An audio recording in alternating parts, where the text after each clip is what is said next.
We're going to start here, though, with a murder trial 7 years in the making. A guy in Seattle just now facing charges that he murdered his own wife back in 2006. Authorities saying he tried to cover his tracks but missed some critical details. ABC's Aditi Roy joins us with more. Good morning, Aditi. Good morning, Bianna and Dan. Nicole Pietz's family says they have waited nearly 7 years to have their day in court.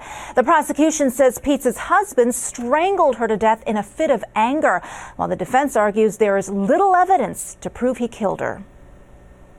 Till death do us part.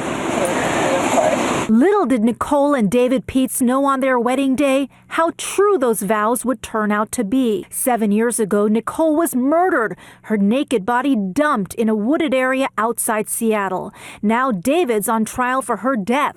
At some point, his temper boiled over and he strangled her to death. The prosecutor argues the couple fought on the night of the murder. She says David wasn't happy in his marriage, had been caught cheating, and was upset about not getting promoted at work. And then there's a failed polygraph test and DNA evidence, which the prosecution says incriminates him.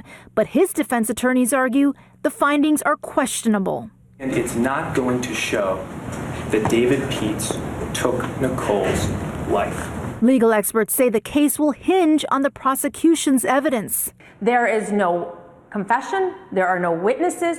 There's nothing that directly ties the defendant to the murder. Before he was an accused murderer, David seemed to be a concerned husband after Nicole vanished.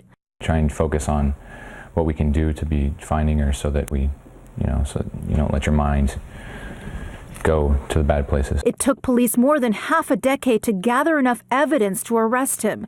Nicole's family members say they feel deceived. I think he deserves an Academy Award because he sure had us convinced. Once a happy groom, now a murder suspect. The trial will resume on Monday. Prosecutors say they'll focus on David's suspected infidelity. They'll also accuse him of spiking his wife's non-alcoholic drinks with ecstasy, despite the fact that she had been clean and sober for 8 years. Dan, Bianna? Hopefully this can bring some closure for our family. Didi, I thank you.